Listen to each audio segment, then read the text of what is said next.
Introducing Just Web It, creating web presence for a more just world with only a phone.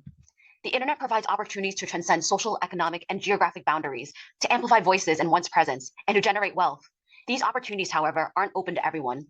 Despite how COVID increased internet uptake by about 20% of the world's population, around 37% of the world's population, or 2.9 billion people, have still never used the internet, and 96% of them live in developing countries. Those who remain unconnected face multiple barriers, including a lack of access. Specifically, those running small businesses looking for upward mobility socially and economically are not only missing out on trillions of dollars in digital spending, but also being put at a competitive disadvantage. After all, in this day and age of rapid digital transformation, if you're not online, it's like you don't exist. Consider this: 70 to 80% of people research a company online before visiting it or making a purchase. Businesses without a website can lose 70 to 80% of potential customers. And yet, 60% of small businesses have no websites or Facebook pages, according to a Redshift research survey. Reasons small businesses don't have a website include it costs too much money, they're afraid of technology, and/or they lack access to technology. But it doesn't have to be this way.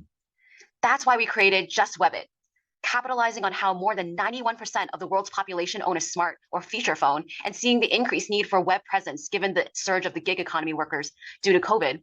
We created a free way for anyone to quickly spin up their own personal website by texting with Twilio or even calling a Twilio number. We wanted to address the digital divide, that is, the gap between those who have affordable access, skills, and support to effectively engage online, and those who do not. With technology constantly evolving, the digital divide prevents equal participation and opportunity in all parts of life, disproportionately affecting people of color, indigenous peoples, households with low incomes, people with disabilities, people in rural areas, and older adults. With the goal of digital inclusion, we designed this app for individuals in unserved and underserved communities, including the gig economy worker looking to promote their services but lacking broadband access. Without reliable internet access, it's that much harder to participate in the gig economy as workers or entrepreneurs. It could be your elderly next door neighbor starting their encore career in social enterprise, but plan to stick to what they know because technology, like the internet, can be intimidating. It could be a visually impaired friend looking to start tutoring people in music theory. Or it could be a small business owner in a developing country looking to widen their audience and reach internationally. Here's a demo.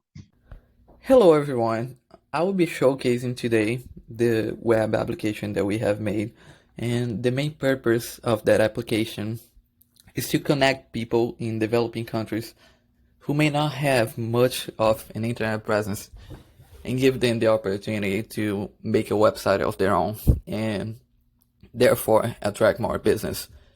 As we can see here in the screen, the customer is having a conversation with a Twilio chatbot, and this chatbot is asking for information about the business name, what type of website it is going to be, what the business does, and that information is then going to be repassed to our Firestore database.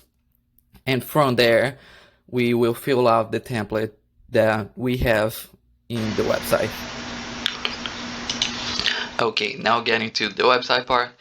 After we have gathered the input from the user after they had a conversation with the Twilio chatbot, we are going to store that input in the Firestore database that we created.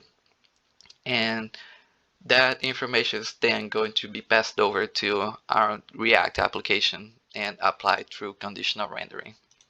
As we can see here, all the information that the user provided us with, such as a short description about the business, their contact information, basically everything that the business does to attract more customers. And once we have passed over that information to the React application and has filled out the template that we made, we can see here the final product. Basically, it can be considered very simplistic, but I would say that it is a huge step towards being in the connected world for someone who used to have no internet presence at all. I really love working on this project. I would say that it was quite a challenging experience because for 3 of our members, it was our first time in a hackathon, but I am really glad to have been able to complete a product that is going to help so many people at such a great level and have such a social impact as well. Thank you so much for your time.